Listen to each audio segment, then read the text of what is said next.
Say It's True. Amanda Serrano, Katie Taylor 2 set? Possibly. Devin Haney versus Ryan Garcia. And can Jared Anderson be the next great American heavyweight? All this, much, much more on Tough Talk Tuesday.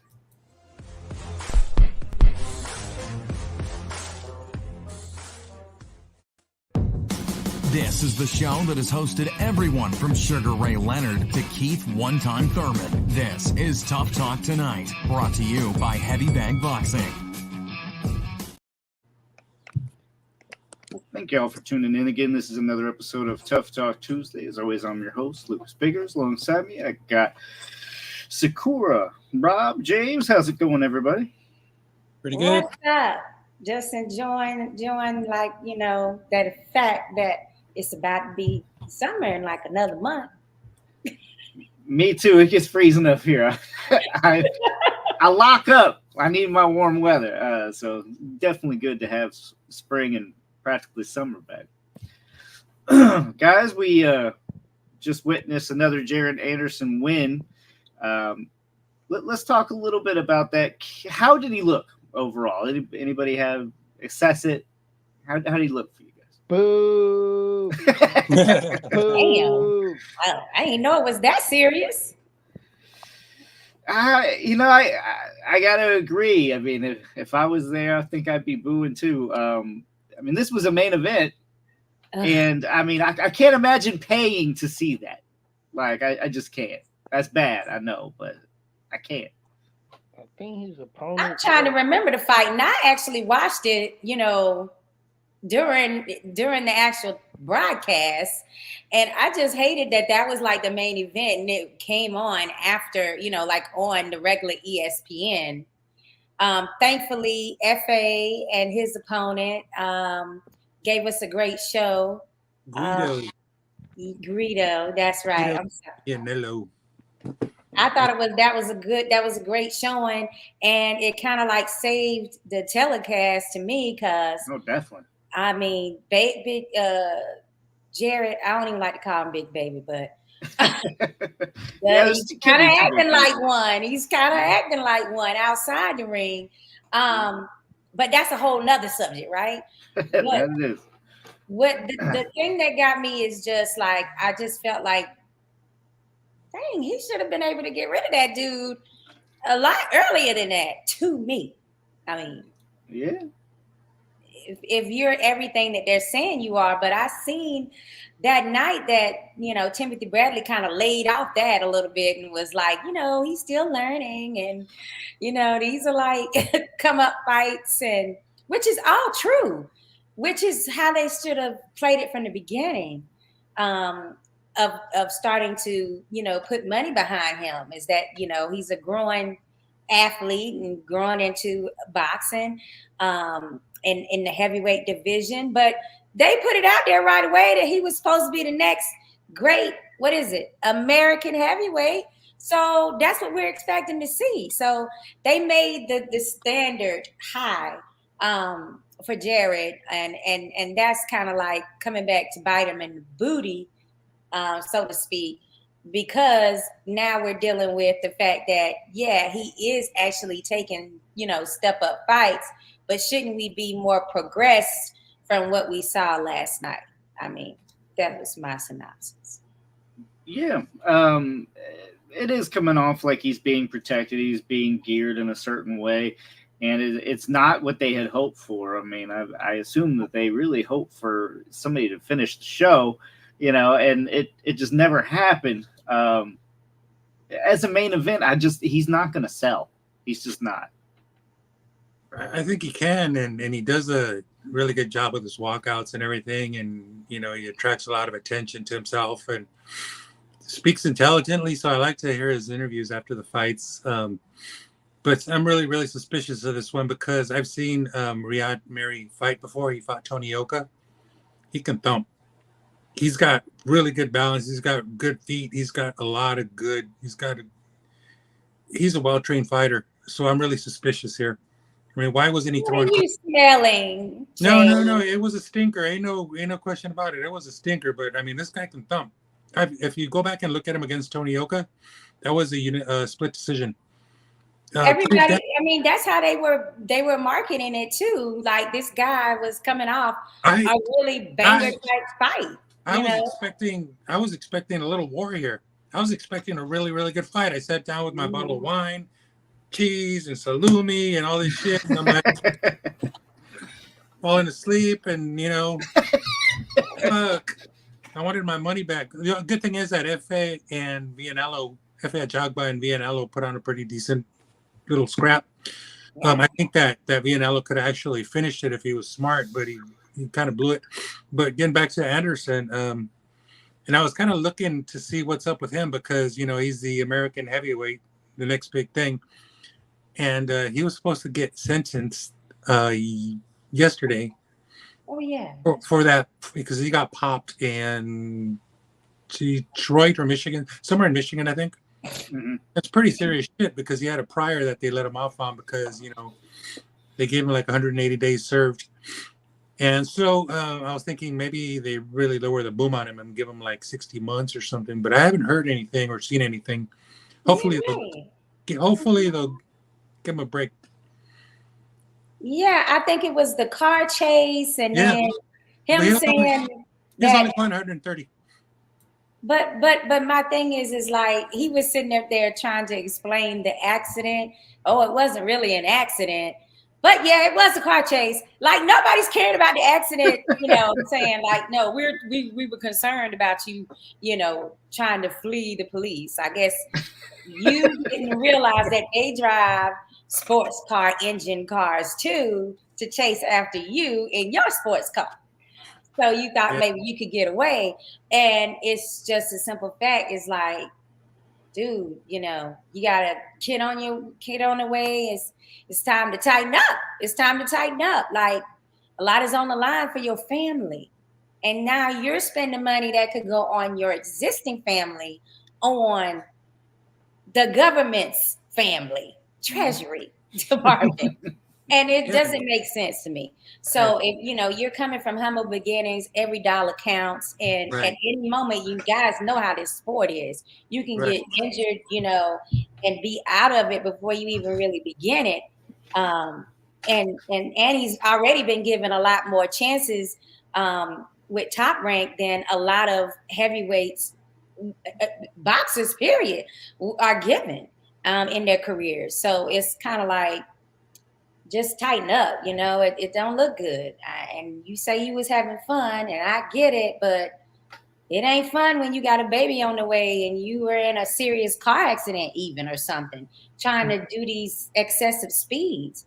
So yeah, just don't want to see him going down that wrong path. I mean, I thought personally a lot of it is just a lot of stress that he's probably experiencing from all of the pressure that everybody's been putting on him to be so great. They were talking like he's gonna come, back to the ring pretty soon, and but I'm just looking at it here, and he's got a potential 60 months and $1,000 fine, and revocation of his driver's license for 12 months, and so forth. Mm-hmm. But who knows, man? Because a good lawyer will take care of all that for you. So you saying he's not supposed to be able to drive at all? Okay. No, because they have these stipulations where he can drive to work. In his case, it would be like the gym and back, and then to court, or his PO, or whatever that is. They have some exceptions there, but a good lawyer should be able to make a big difference there. And the idea is to keep him out of jail. So yeah. So they listen, I used to be a super speed demon back in the day. I mean, I was like literally when I moved from North Carolina to Florida, I only had 3 points from having my license completely taken away for like 5 years. Like that's how much of a speed demon I was. But you get older, you live longer, you see what a complete jackass you would be in to other people on the road. Not just risking your own self, but other people that's driving as well. And, I stopped my shenanigans. So it's not like I'm coming from a place of not understanding the need for speed. Oh yeah. Well, there's been no sentencing yet, so hopefully he'll be able to be back in the ring pretty soon. And I was hoping that he would at some point get a fight with Andy Ruiz, but Andy Ruiz is another one of those guys who's just not surfacing here. He's not surfaced in quite some time, and I'm wondering what's up with him. But I think he'd be a good opponent. Yeah, I mean, really good test. That is a good name for him to try to fight, to really see. He's 18-0 and he's got a belt. It's time to put it up. Wow. We really do need a measuring stick fight for him. Well, Charles Martin wasn't too bad. I mean, Charles Martin's got a few decent victories out there. He's also got a few losses. He lost to Joshua and so forth. But yeah, that might not be it. But I mean, there's a lot of good fighters, who could be that test, even on a preliminary basis. But I wouldn't mind seeing him fight Guido Vianello, who just fought a Jagba, or a Efe Jagba as well. Correct me if I'm wrong, but still nobody's answered the question. Can he be the next great American heavyweight? I'll answer it. He's answering. Because I was about to just do that. I'm in a bad mood. I'm not When are you not in a bad mood? I'm not gonna pull any punches here tonight. Okay. But Jared Anderson is just another bad knock on the heavyweight division. Okay. The heavyweights hasn't been what they once were. In the heavyweight division, it used to be how boxing goes the heavyweights. And it hasn't been that for a very long time. And Jared Anderson is another bad knock on the heavyweight division. He's not fully committed. The issues outside of the ring echo what's wrong with the sport today, which is they're giving these guys way too much clout and money without earning it. This particular fight was a snooze fest. And like everybody said, you're a heavyweight contender now on a main event card live on ESPN prime time. And you can't put enough together to show anybody that you belong in the ring against any of the biggest names in the sport at the heavyweight division. This man not only is not at the level yet to be considered the next great American heavyweight, I don't think he'll ever become a great heavyweight American, non-American. And to me, he gives me Seth Mitchell vibes. Whoa. I don't know about Seth Mitchell, but I do see what you mean. And that's kind of why we brought this up. I mean, I really don't see why he's getting the push that he's getting.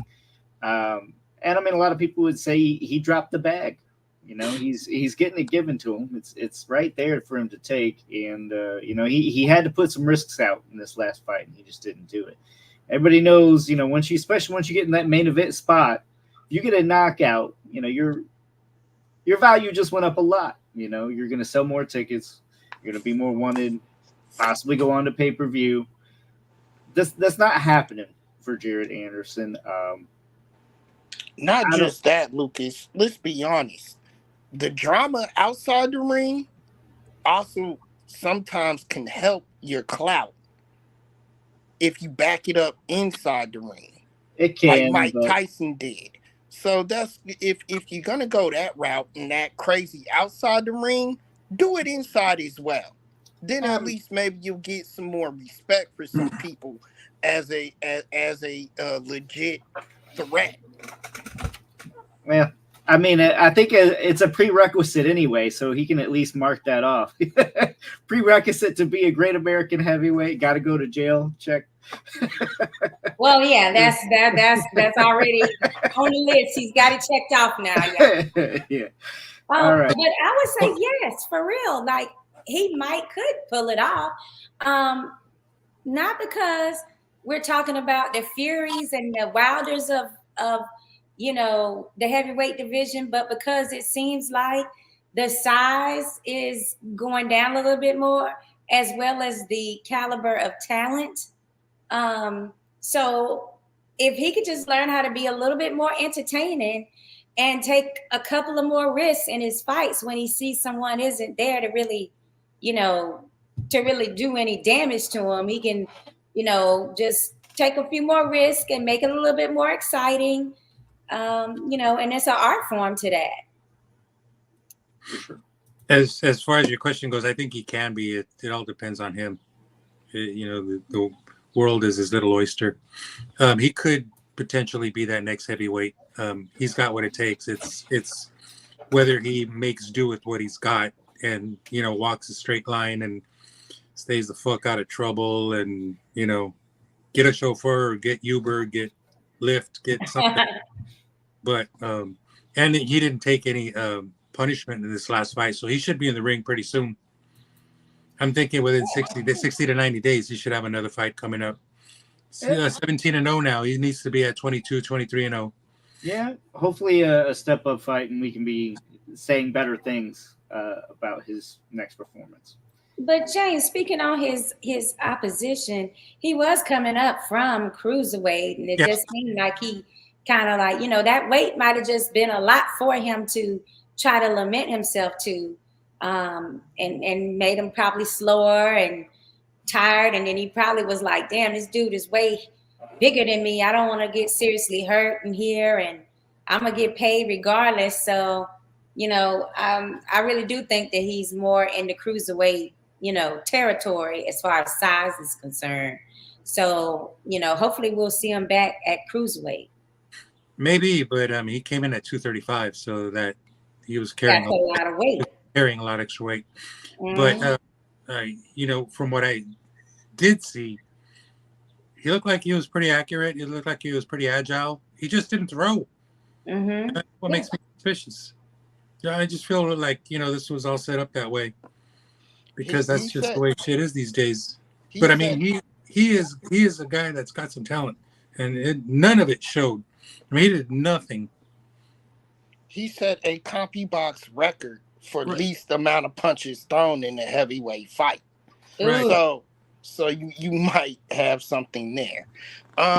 Contour Washington. I'm glad that you like Jared Anderson. He is an American heavyweight, as I said before. As the history of boxing, as the heavyweights go, especially American, that's how the sport goes. But the kid's got some growing up to do in and outside the ring.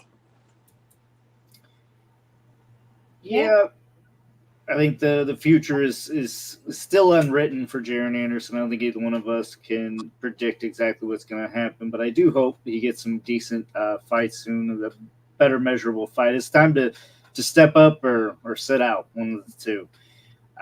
Let's change topics now. Our prayers have been answered, guy. Sereno Taylor 2 finally set for July 20th. It is at the AT&T Stadium in Arlington, guys. One huge venue. That's good to hear. Huge venue to put these ladies on the main stage. This is not only just good for just boxing fans in general, but this is great for the sport. And that's not just women's boxing. That's boxing, period. I mean, to get it back into the AT&T Stadium is always good. To have the focus even on the women, even better. We've seen how much the UFC grew when the women became popular. So boxing would only flourish more if it takes off. And this kind of a fight is the fight to do it, guys. This is huge. This is huge, especially it being at Texas Stadium. Remember, the first fight sold out Madison Square Garden. Sold out the Garden. So this is an even bigger stage where potential of up to 100,000 people could be in attendance on fight night. And then also, Lucas, Netflix TV. This one has the Netflix signing, so it'll be streaming live for all Netflix subscribers I for am free. I'm so shocked that you guys don't recognize that date. This is a co-main event for Mike For Tyson versus yes, Yeah. No, Mike I steadily did not. versus Jake I Paul. thought it was No. different. I did. Me I too. thought this was a different. I thought it was because it's okay. Let me undercard. give some context. Jake Paul is the promoter of Serrano, correct? That's right, correct. And so I thought that was interesting, and I thought that's why they got the Netflix co-sign, because Jake Paul now is on Netflix. But I didn't realize that it was on the undercard.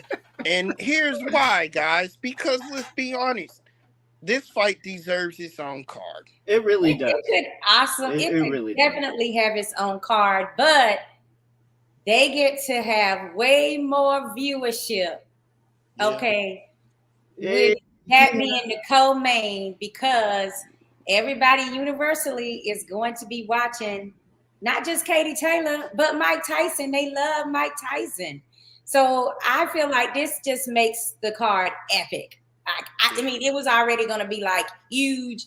This is like stratosphere type fight level now, because those ladies have got to show out like they did in the first fight, and people are going to be talking about them just like we were going to talk about FA and his fight versus Jared Anderson's fight. Like, you can just steal the show. You just steal the show, and all these faces. It's what Christy Martin used to do back in the day when she was like co-mains for Mike Tyson. I mean, she was still in the show because, well, obviously she was just being in the ring longer because he was knocking people out so fast. So, I just see this as a huge opportunity for them to maximize their name, their brands, as well as the ladies, and having people want to watch more female fights. I think this is a brilliant move. I honestly do. So I have a few questions then for you, Shakura, on that. Everybody out here needs to Google or YouTube, pull YouTube, wherever it's streaming at. You need to see that first fight, because not only was that the greatest women's boxing match I've ever seen, it was one of the greatest boxing matches, period, I have ever seen. Fight of the year. With that being said, though, Shakura, with all that Serrano has been through now, and then we all know Katie also has a loss under her belt, do you think that they'll still bring it the same way in this second fight? Absolutely. And the reason why is because I had doubted Katie Taylor in her second fight with Chantel Cameron. I had doubted her abilities, but she came back and proved that she's still able to learn new tricks, and that she was in better in the previous match. So there's no reason to not expect her to be able to perform against her biggest rival in the biggest venue on an undercard with one of the biggest names of boxing in a Mike Tyson. I mean, there's no reason to expect her not to be able to do that. Serrano, she did have the eye injury in Puerto Rico. She's probably fully recovered from that now. Now that we're a few weeks out from that. And so I think that there's no reason why they wouldn't want to like put on a huge show and steal some fans. Why not? Now, the only sad part about it is it has been announced this will be 10 2-minute rounds. So I know Serrano was pushing for the extra minute, just like the men and 12-round fights. And this is for the undisputed title. So I kind of wish we would get that, but you got to give Serrano credit because she's actually moving up 3 weight classes now for this second bout. Ooh, that makes it a little bit harder for Serrano, but man, she is such a competitor. She's very, very competitive. I can't believe she's willing to do that, one, but that just goes to prove that Katie Taylor better be worried. Because Amanda Serrano believes she won that first fight, and she's coming for that ass. That's Right. what she's coming for. Yeah, for sure. I mean, and I know she moved up some divisions for the first fight as well. So she's no stranger to performing well, even after, putting on weight. And a lot of women I've talked to, they just say like, it's not the same as feeling as it is that the men experience with like that much with weight gain. Like it's not as, it doesn't affect them the same. So it's going to be a banger, I feel like. And, Katie Taylor's got a lot to prove. She still wants to clarify, like, I know I really did win that fight. And also she is on a momentum now that she had that huge win at home.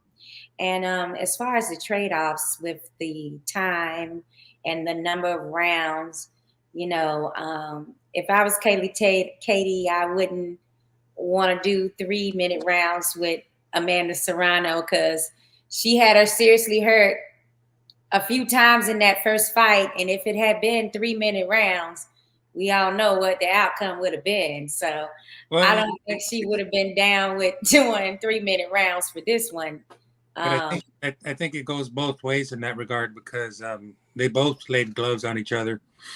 So, I mean, in my opinion, that was one of the best fights I've seen in a long, long time. So I agree with you on that. But, I mean, 3-minute, 2-minute, 4-minute, I don't care.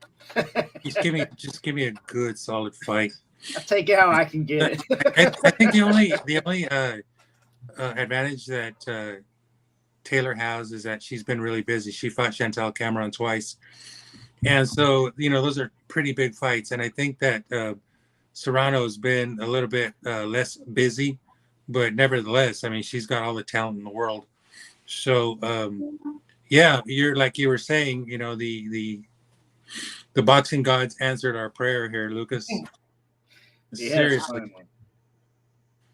Yeah. Finally. And you get to see Mike Tyson on the same night. I just hope that he bites off both Jake Paul's ears. Oh! Let's hope Mike Tyson don't have a memory lapse and think he's in there with Holyfield, okay? We don't need that. I was a little depressed when I realized Sakura because I honestly did not put 2 and 2 together, like you said, with him being on the Jake Paul card. But and then I was immediately like, oh man, this should be their own main event. But then you made a good case. Yeah, you made a good case, and now I'm happy again because I do think they're going to get that much more viewership out of it. And I don't think you can put these two in a ring and it ever be a snoozer. I mean, they're always going to take risks. They're always going to go to war. They both want to win so badly. And like you said, they both have a lot to prove. So no matter what, fans win, boxing wins, everybody wins July 20th. I'm not even going to say buy it for the Jake Paul fight. Buy it for this alone. Whatever. Subscribe to Netflix just to see this. You can cancel the next month, okay? But you want to see this fight. And not just that, I think they're going to get paid the most that females have ever gotten paid. Because they already are main event worthy, but also now they're on this mega fight that includes Mike Tyson, so the pay-per-view is going to be insane, Oh yeah, and they're going to pay for all the blood too, so you got to pay for that. Yeah. All right, guys, let's go to the meat and potatoes here. Devin Haney opens up to a huge favorite. And there's that picture. Wow. So first of all, let me just say I'm proud that Ryan is able to go ahead and go through with this fight.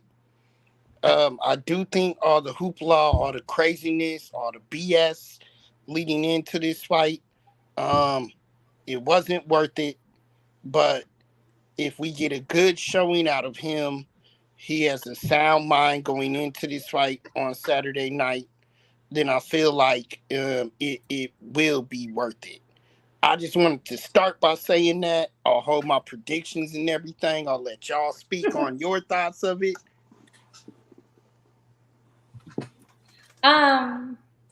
Okay.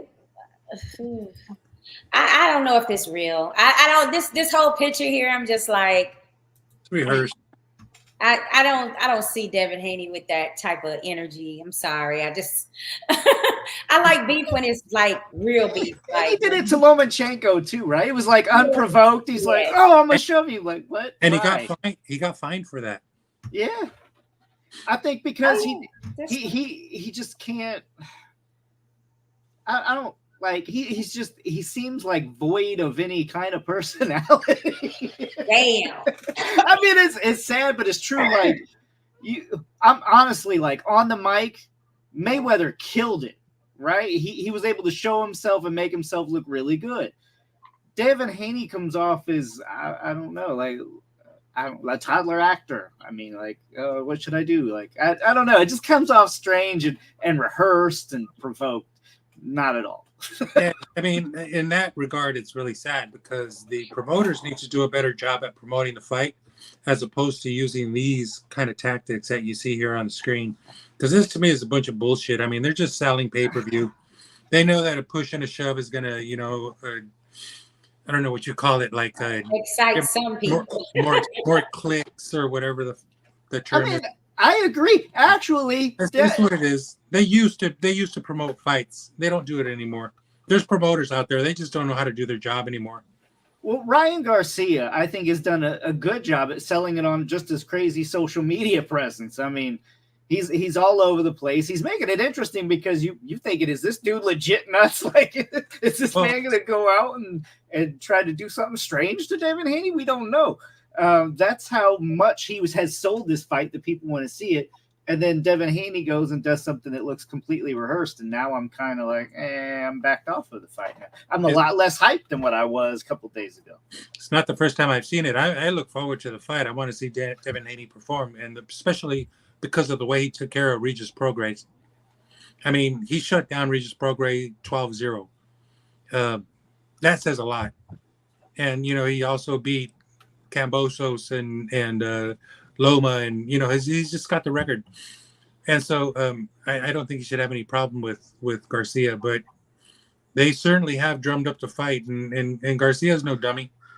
He's making a lot of noise and doing a lot of things on the internet or social media or whatever, simply because he's selling the fight. He's taking a part of the pay-per-view and he's doing his job. But fuck, I mean, they could do a better job. I do agree there. They can do a better job than this. That's sickening right there. Well, yeah, it's unnecessary. It's unnecessary. Like, what could Ryan have possibly said to make you want to choke him up like that? I mean, yeah. But it's also a problem that a lot of African American boxers have with marketing, and sometimes they have to be the villains in order to gain interest. I've noticed that in the past, and it's like a love-hate thing where you're gonna have you love it when your fans love you, but then you need that other piece, that a lot of times they don't have, so you got to make these haters so they'll want to come in and watch you too. So I just feel like that we have to. I mean, there has to be better marketing. I mean, look at Sugar Ray Leonard. That was our last amazing, like, all-American type Olympian boxer that was big, who had endorsements and sponsorships and stuff. You know how long ago that was, like, guys.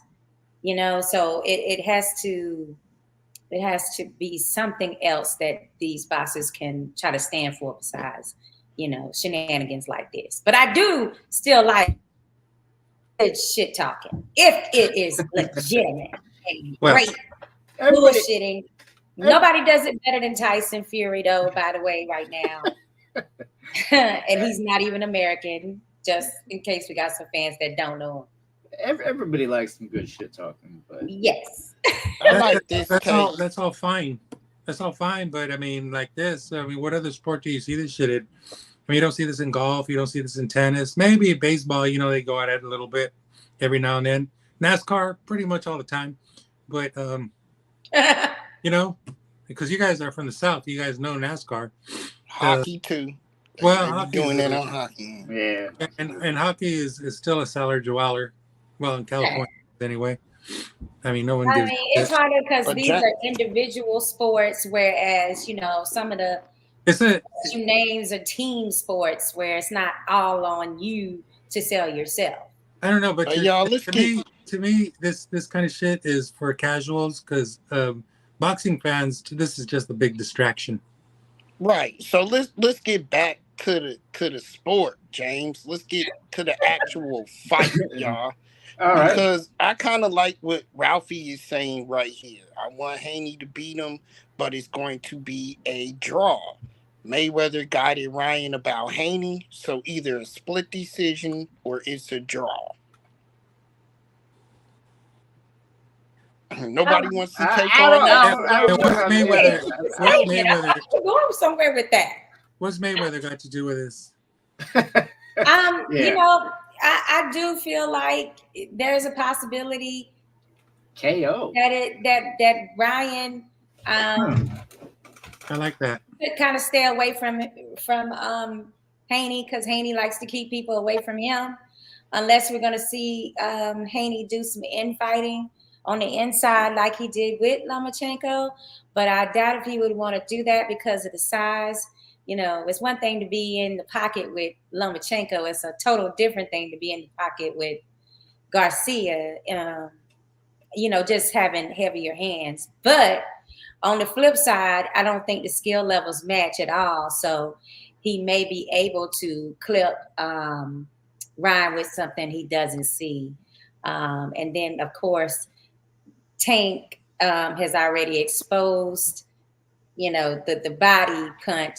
That's gold too. So there's a lot of ways that Devin Haney could, try to make it an early night.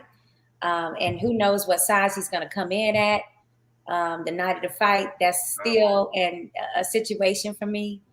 And but for one thing for sure, Ryan Garcia has the capability of going up just as much because he has the height to take on the additional weight too. So it's going to be an interesting thing. I don't know how much Mayweather really exposed of Haney because, Haney was more like Floyd Sr.'s protege, one of his people that he worked with a lot, and not Mayweather's guy. Mayweather's guy has always been Tank.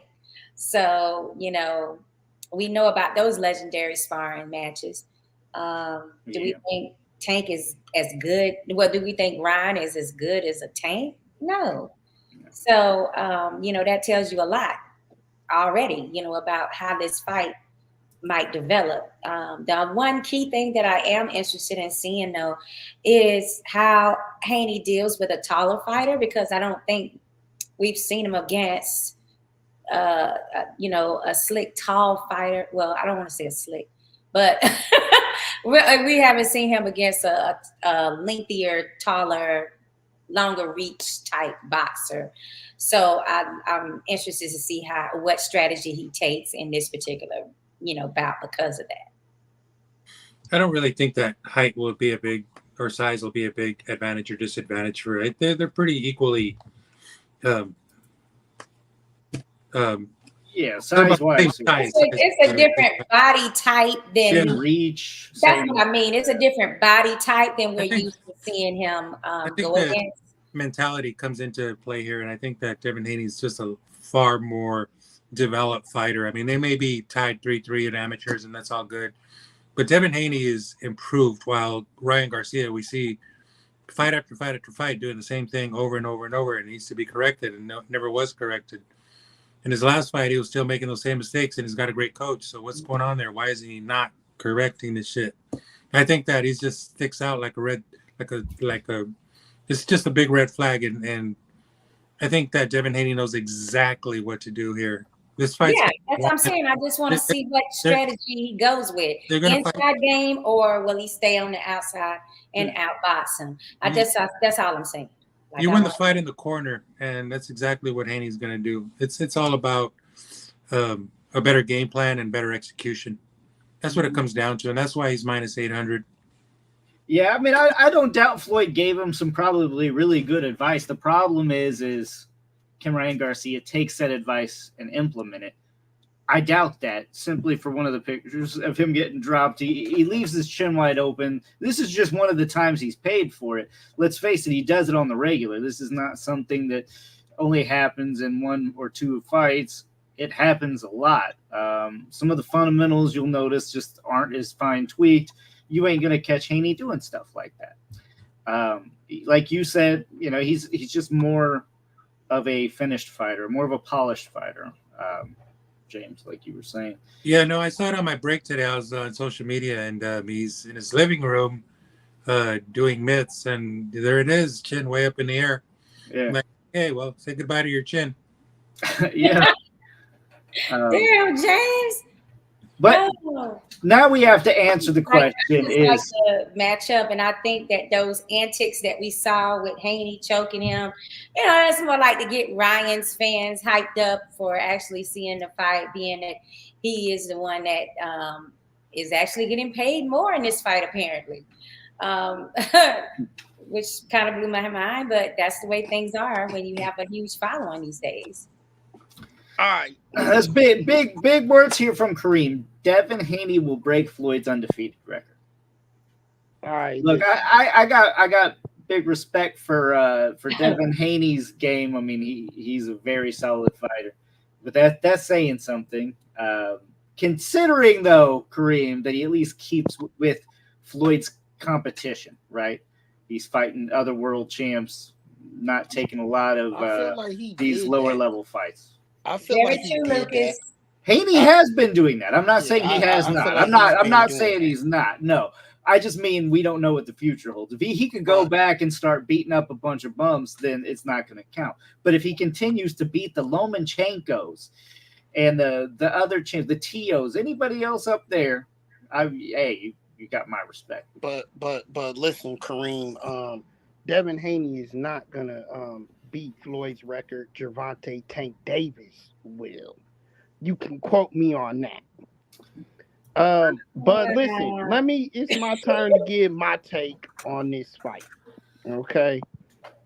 Everything, all the distractions, I believe, from Ryan's side, everything is there. And Devin Haney is a very, very great fighter already. We know he's ready to exploit the exposures that Ryan has given us in past fights, especially with the stance and the chin and everything. I think that's BS. I think all the hoopla, all the craziness, everything that he's put outside of the ring is to distract us from really what he's doing. Him working the mitts with his chin straight up in the air. I think it's still just him putting that out there as a distraction. Ryan Garcia, in my opinion, is one of the best fighters out there when he has the mental capabilities to go out there and perform the way that we know he can. In this particular fight, the one problem that Devin Haney had, and I think he possibly almost could have lost the fight against Lomachenko, was the speed and the speed of the punches and how Lomachenko throws punches. He was in the corner talking to his dad and said, "I can't do nothing." Y'all remember that? He said, "I can't do nothing with it here. I can't do nothing." I think that's where he gets exploited, and that's Ryan's chance. And in my opinion, I also think that Ryan has one of the fastest hands in the game today. And if Devin Haney is sitting here thinking that he's just a sitting duck, he's gonna go out there, he's gonna be able to have his way, knock him out whenever he feels like it, you're wrong. You're mistaken. I have Ryan Garcia winning this fight. I'm taking the odds.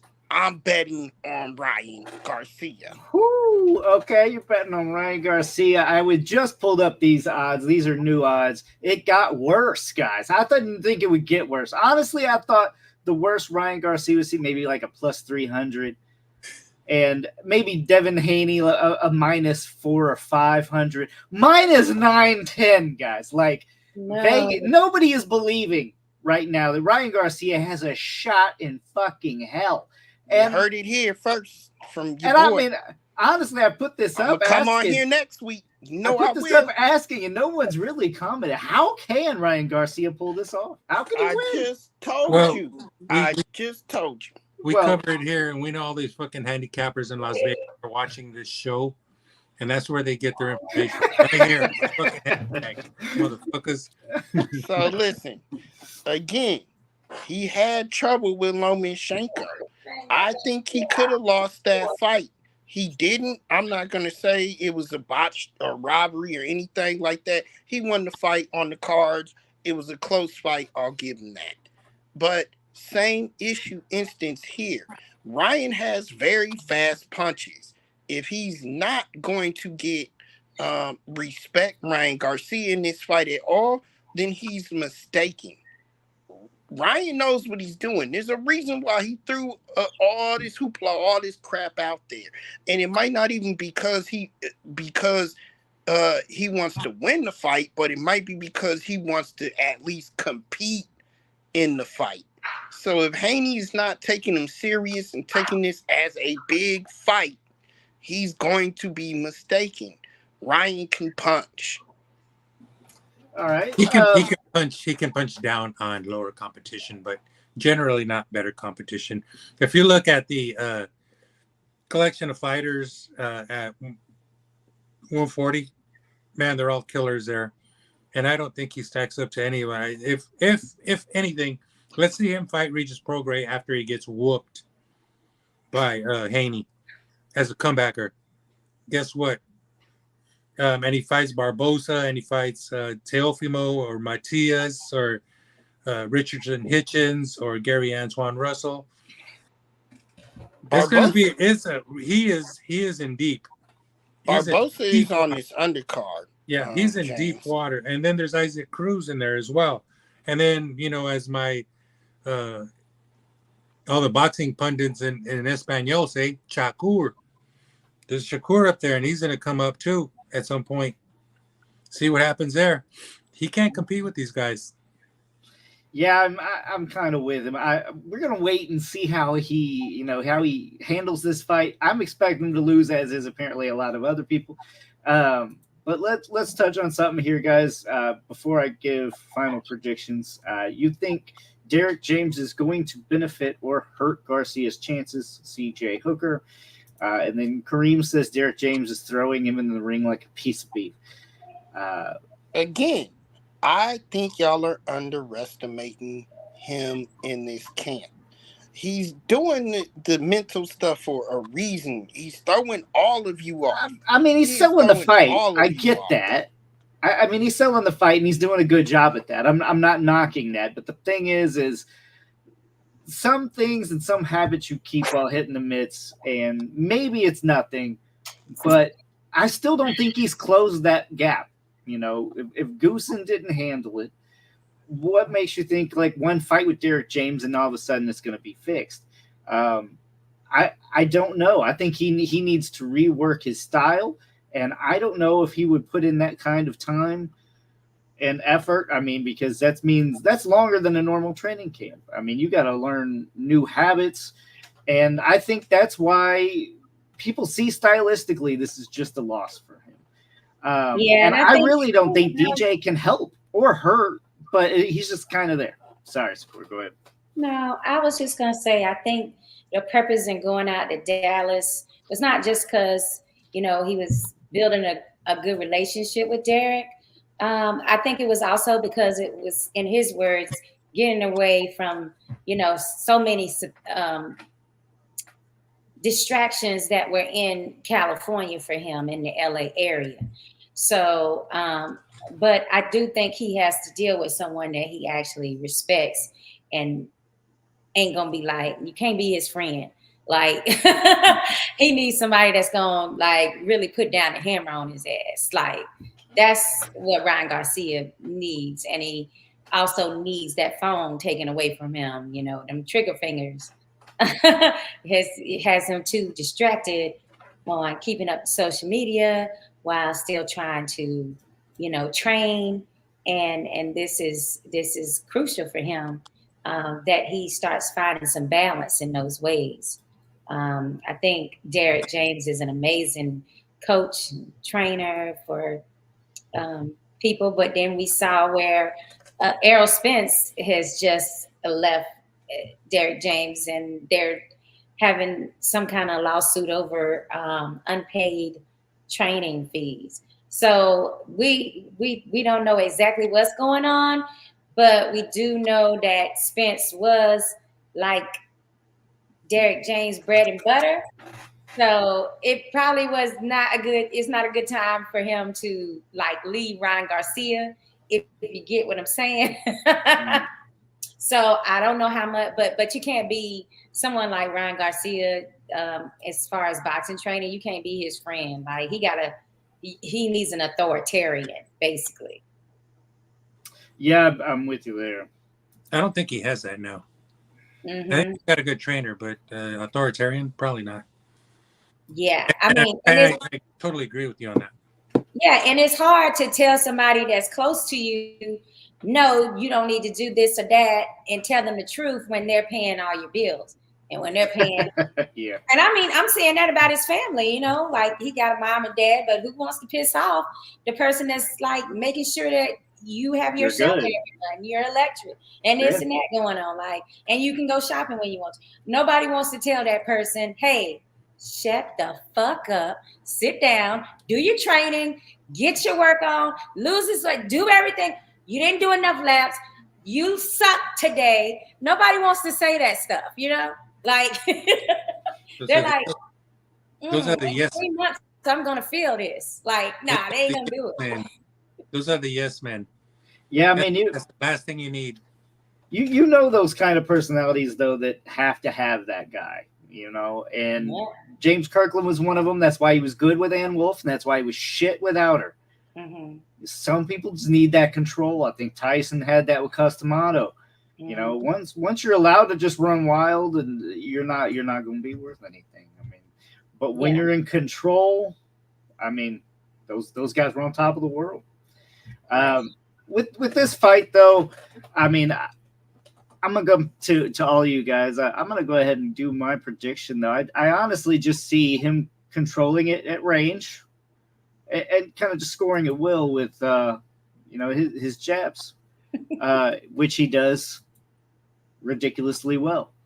And I asked, you know, earlier, can Ryan Garcia, or how can Ryan Garcia get the upset? And I just don't know if he can. Like I said, I do think he needs a style change, almost coming out of combinations differently. Instead, he can't pull straight back anymore at all, especially if he's just going to leave his chin up. I mean, you got to find a new way out. Don't you think that should have been corrected by now? If it's it definitely should have. That's why I'm saying I don't think if it was going to be corrected, would it not have already been corrected? You're right. Yeah, it definitely would have been. It's too late at this point. So that's what I'm saying. I just don't think it's possible. I think this is going to be. Is going to be a wide score, unanimous decision for Devin Haney. I really can't see Devin Haney, one knockout punch, but I definitely could see some accumulation happening to the point where Ryan Garcia can no longer continue. So I expect either a late round TKO or a wide unanimous decision in this one. Oh, wow. Okay. I'm seeing a unanimous decision. I think it's going to be a unanimous decision for Haney. I mean, I didn't realize I needed to say that. It's okay. It shows the court. That's terrible. However.com, I do think that Ryan is probably going to be more prepared than people think he is going to be because of all of the shenanigans and distractions that people think he might have had during the training camp. Well, I think about Devin Haney and his preparation. Again, I'll say it, man. These fights are won in the corner, and this guy is ready, dialed in, focused, and I think that Devin Haney takes it by a wide shutout kind of fight, maybe like a 10-2 or 11-1 kind of thing, or a late stoppage, simply because Ryan is unable to continue. Hopefully, they will knock him through the ropes, or Haney will knock him through the ropes, and he'll come to at some point, and he'll have his come to Jesus moment, not being a dick. I'm laughing at you and Ralphie. Split decision either way, or draw, or even some type of disqualification. I mean, I can see that. That's why it's also. He's saying Hopefully anything nothing like that possible. You know, the last thing we need is controversy, but then controversy breeds a rematch. And if we get that, you know, then we have to put up with this shit for another 6 months. Yeah, I mean, I honestly hope we're wrong, and maybe Rob's right, because I think that would be good for boxing. But you know what I think? don't think sorry to interrupt, but what I was thinking is that if Haney destroys Garcia, especially like in a short fight, 3-4 rounds, then the answer is Gervonta or Teofimo, you know, and that division is loaded. That division is loaded because then there's Subriel, Matias in there, and Pitbull, and you know, it can get pretty quick. So imagine a tournament with those names, or a battle. Oh, that would be awesome if there could be a Super 6 tournament, right? They could do Super 10 in this category. That's true. They got Subriel, Matias. You're absolutely right. Gary Russell, yes. Gary Antoine, yes, Russell. Killer. There's some other people they don't even talk about really, but we see them, you know, in that division. Because he's a Russell. Yeah. They surface once every 10 years. Yeah, I don't know if it's look. There's a lot of stuff going on in play behind the scenes. I don't know. You know about that. I don't. Yeah, like I'm sure they want to fight more than that. I'll put it that way. But we could just simply say that one thing is for sure with the 140 pounders, if they don't get to fighting each other soon, like we're gonna see just what happened in 135 happen at 140, where they keep having to follow each other up to the next division, and they really haven't faced each other until, you know, it's more of a diminished type fight that we end up in between some of them, which would be such a shame because, you know, we want to see them at their best and at their prime and see who matches up better with whom. You know, they could have been this generation's 4 kings at 135. That's passed. Now here we are at 140. Are they going to let that momentous, legendary name status for this generation go by again at 140? I mean, these are questions that all of them should be asking themselves. So hopefully we get to see some good fights. Boxing's not what it once was. A lot of people don't go right after that. I mean, you just had an interview not that long ago with Canelo basically saying, like, I don't owe y'all nothing. Like, I'll do what I want to do. Like, motherfucker, you know we pay your bills, right? Like, we you know why you're a millionaire is because of us, the people. You do owe us. You owe us, and every time you step in that ring, you are a millionaire. I mean, very, very wealthy. Mr. T, I'm the only one. I'm not really sure. Are you saying you think Garcia's going to win? Who? And what's wow? Can you help me out with that? Kareem says Ryan Garcia joins the stepping stone list. Steve Forbes, Adrian Bronner, Andre Berto, Gamboa, Romero, Peterson, Rosario. I've said this before. I think Bronner he just jumped 2 weight divisions and got way too big too quick. he stays down at that lower weights, no one was touching him. I really don't. I mean, it may have been a different story once this crew rolled in, but I think even then you would have got a lot better fights. You got to think he jumped 2 weight divisions, beat Paulie, and then fought freaking Maidana. I mean, give a guy a little bit of break. I mean, he is a character. Order 2. I wouldn't mind seeing the problem again. Does he have anything scheduled, Sakura? Who, AB? The problem. Yeah, May. Don King and them have a fight scheduled for May with Cobb, the Flair Cobb. Oh, that's right. Flair Cobb. Yeah, that's the lead up fight right now. Blair Cobbs, yeah. Yeah, so that might be at welterweight. That's a 147, right? Birdie's still out on that. No, I can't see that being at 140. I mean, there might be a catch weight there. I don't know, but I mean, 147 zone. Let's put it that way.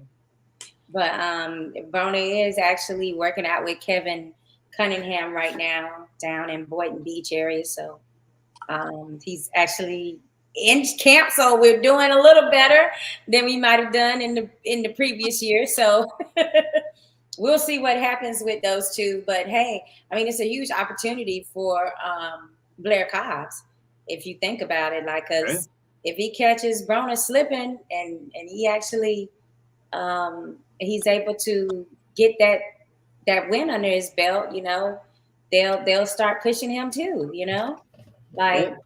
So it's a great. I think it'll be a really good fight for both men to try to, you know, get back into some contention status here. If whichever one wins, you know, they can try to schedule a bigger fight with the bigger names. I really just can't get over how many times Broner has been given chances and chances and chances. And he comes out the can, man. So he sells. I mean, he sells. Yeah, like, you know, you get those opportunities like that, and he's thrown away a few and he's kept a few. But either way, like, I'm just still amazed at how he can decide to fight whenever he basically feels like it. Yeah, but he's his own worst enemy. Oh, for sure. Very true. Kareem, I don't even know about this because you got some. I mean, Adrian Broner was on people's pound for pound list. Andre Berto, ex-champ. You got a couple of ex-champs. Lamont Peterson, that was the champion. I don't know about a stepping stone. I'm going to take it that far on some of these names you got in here. I mean, and I'd like to just contest Kareem just for a minute. Just think about how many times these particular boxers, excluding AB, have been given the very last notice on taking some of the best money fights they can get. And factor that into your equation when you're saying, you know, when you're putting them down a certain level. Because a lot of times it's about how you perform that night and if you're ready. Yes, you should be ready. That is the old school way. But a lot of times, a lot of boxers, they get that call because they know, the promoters know they've been slipping. And they might not be ready in 2 weeks or 3 weeks or whatever the time might be. So, or they're spending the whole camps trying to just make the weight. So, you know, just take that in consideration next time you throw those names around. And then I'm sure there's a couple of others that you didn't mention, but some of them are really pretty good, talented people. But, you know, everybody can't be the A-side invested boxer. Somebody is having to take on that role and be available and put on the best shows they can with what they've been given. Very true. Well, the card actually looks pretty decent. There's some good fights in there. Derevianchenko is in there. And also Nathaniel Gallimore is fighting Charles Conwell. Kid named Scrappy Ramirez here from Southern California is fighting. Melakuziev is fighting. Arnold Barboza is fighting. So it could be a pretty decent card. I didn't see the first couple of fights you were saying. I got Arnold Barboza, Charles Conwell, and Nathan Gallimore. What was the first fight you said? Derevianchenko versus Von Alexander. I wonder if that one got Oh, removed. Derevianchenko's back, huh? Okay. I think that one might have been removed from the card. I don't know. Maybe it's just not coming It's on a my possibility. side. Everything's subject to change for no Yeah.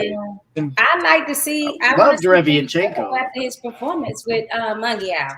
I thought that was a great performance. Yeah, Oh yeah. Derevianchenko's a machine, but man, can he keep going with those kind Is of the fights? age starting to slip in? You think? Yeah, but he put gloves on Munguia. Yeah, like he had some great moments Wow. in that fight. Like I thought it was closer than what those scorecards had it. That's for sure. Oh, for sure, it was a winnable fight for him. I mean, I'd like to see a rematch. Shit. Yeah, I did want. I thought he deserved a rematch, but you know how, like they got to move him forward. So. All right. Well, they had Devin Haney as a huge favorite. Is on this 800, he is now minus 910. It keeps going up. Huh? Please leave comments. Let us know if you agree that Devin Haney is going to score a unanimous decision over Ryan Garcia. Seems to be what we came with the most, except for Rob, apparently, who thinks Ryan Garcia is going to win. Let's. I want to see some comments on these, so definitely blow it up. Tune in next Tuesday, where we will go over our predictions, where we're at, in case you forgot about the Fantasy Prediction League that we're doing. Again, that's every Tuesday, 9 p.m. Eastern, 6 p.m. Pacific. As always, we don't pull any punches, and we'll see you again next week.